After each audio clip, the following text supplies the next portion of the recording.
This lecture is about spelling inventories in Words Their Way. It is based on Chapter 2 of Bear et al.'s book titled Words Their Way, Word Study for Phonics, Vocabulary, and Spelling Instruction. I'm So-mi Chung, an Associate Professor of Literacy Education at University of Northern Iowa. Effective literacy instruction starts from understanding of what students already know about words and what they are ready to learn. Words Their Way, one of highly effective literacy instruction programs, utilizes qualitative spelling inventories that they develop to assess children's orthographic knowledge and to use the results in determining adequate reading instructions. As orthography consists of different layers such as alphabet or sound, pattern, and meaning of language, orthographic development is related to oral language development and reading development. According to the author of Words Their Way, spelling is a conservative measure of what students know about words in general. So if students can spell a word, then we know they can read the word. Therefore, spelling inventories are used as a window to look at children's word reading. Spelling inventories in Words Their Way consist of lists of words specially chosen to represent a variety of spelling or phonics features at increasing levels of difficulty. Children take an inventory as they would a spelling test. The results are then analyzed to obtain a general picture of their orthographic development. This chart explains the stages in orthographic development. The names of the stages represent the predominant type of orthographic information, such as alphabetic, pattern, and meaning, used by learners in the spelling and reading of words. In emergent stage, children start using the visual and sound of alphabet around pre-K to K in their spelling. In letter name alphabetic stage, letter name is children's predominant approach to spelling. They use the names of the letters as cues to the sounds that they want to represent. For instance, when might be spelled as Y-A-N instead of W-H-E-N because the first sound in the pronounced letter name Y matches the first sound W in the word when. Another spelling feature of letter name alphabetic stage is consistent use of vowels, although children still use letter name knowledge in vowel spelling. They often spell M-E-T for meat instead of M-E-A-T. Within word pattern stage, meat can be spelled as meat, M-E-A-T, as children start using some vowel patterns. In syllables and affixes stage, children explore the spelling of affixes that affect the meanings of words. In derivational relations stage, children discover that the meanings and spellings of meaningful word parts or morphemes remain constant across different but derivationally related words like human and humanity, define and definite. Word study in this stage builds on and expands knowledge of a wide vocabulary, including thousands of words of Greek and Latin origin. Let's take a look at how reading, writing, and spelling development are synchronized in each stage. First, begin with the emergent stage. Emergent spelling stage can be divided into early, middle, and late substages. In early emergent spelling stage, children's writing is pretend. They scribble in a line. They say they write, and their writing is distinctive from their drawing. However, letter-like symbols are sparse. In middle emergent spelling stage, children use strings of letters without letter-sound correspondences. As you can see in this slide, when a child writes bed, it is spelled as M3T instead of BED. In the late emergent spelling stage, children start using some correct letters corresponded with the matching phonemes. However, complex consonants such as blends and digraphs are incorrectly represented. In addition, they don't use vowels. For example, a child at this stage might write only S for ship instead of SHIP. In the emergent stage, children's reading and writing are quite pretend, although they develop some concepts of print. You might see a child holding a book upside down, speaking an imaginary story over the book. The directionality of reading might be conventional still, which is from left to right in English. He or she also might do regular return sweeps. As it was mentioned earlier, in the letter name alphabetic stage, children spell words using sounds of letter names rather than letter sounds.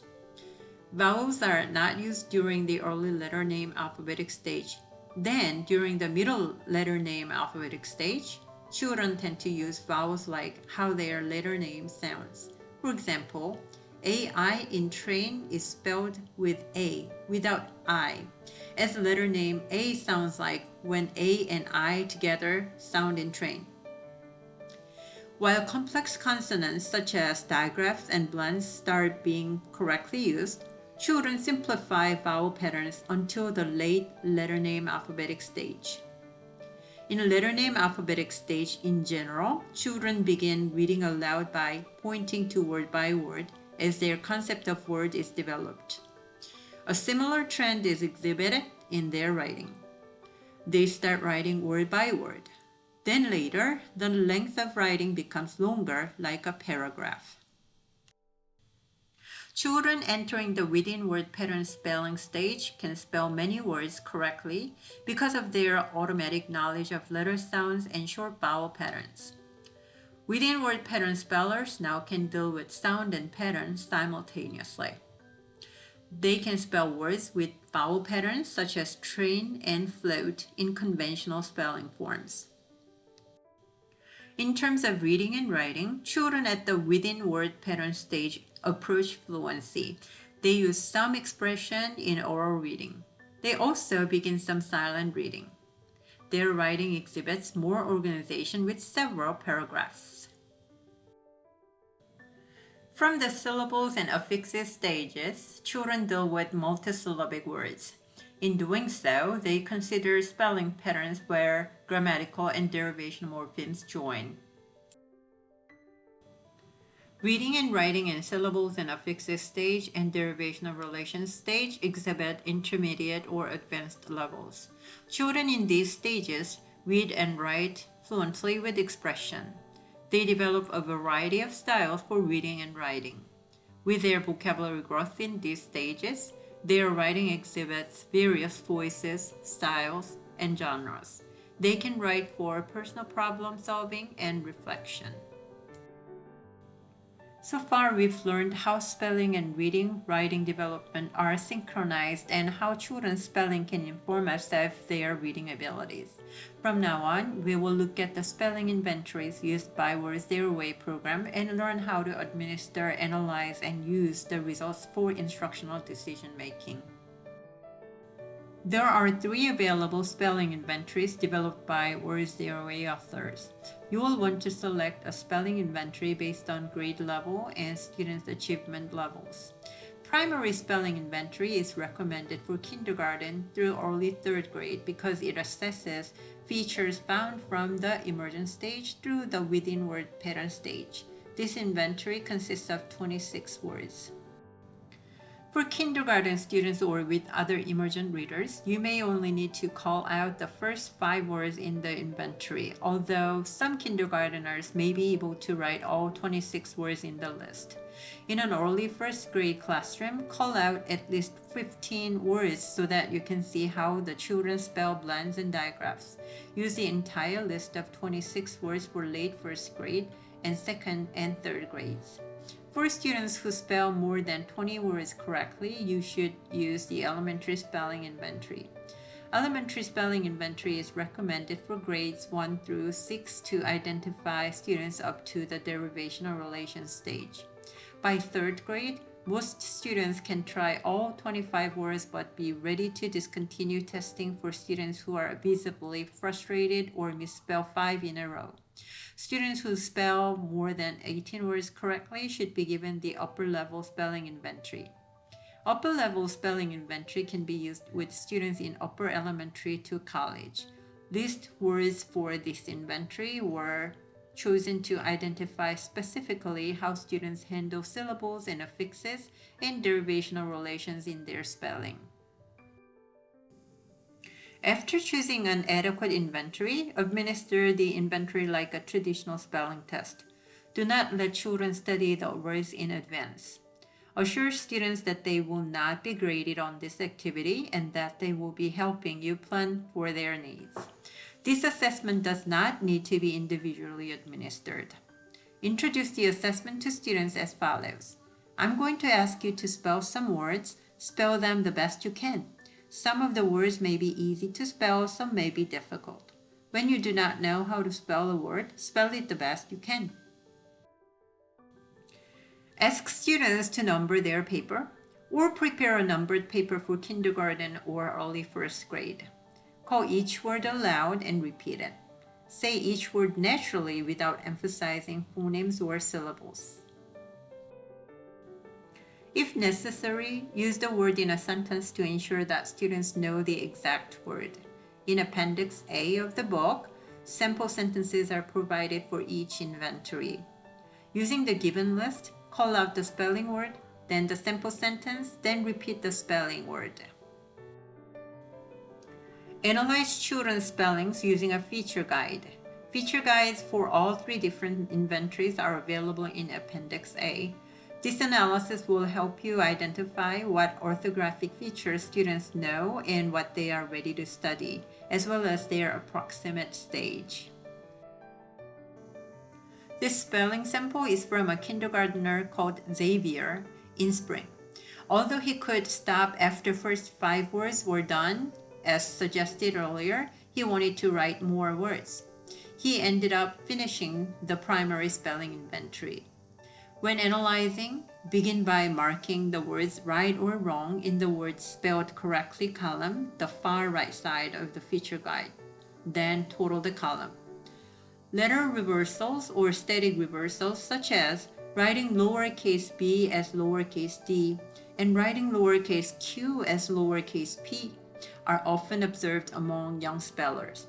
They are not considered spelling errors. Another possible confusion can be regarding kinetic reversals, when the letters are present but out of order. When fan is spelled F-N-A, while this can earn feature points for individual letters used, it cannot earn a point for words spelled correctly.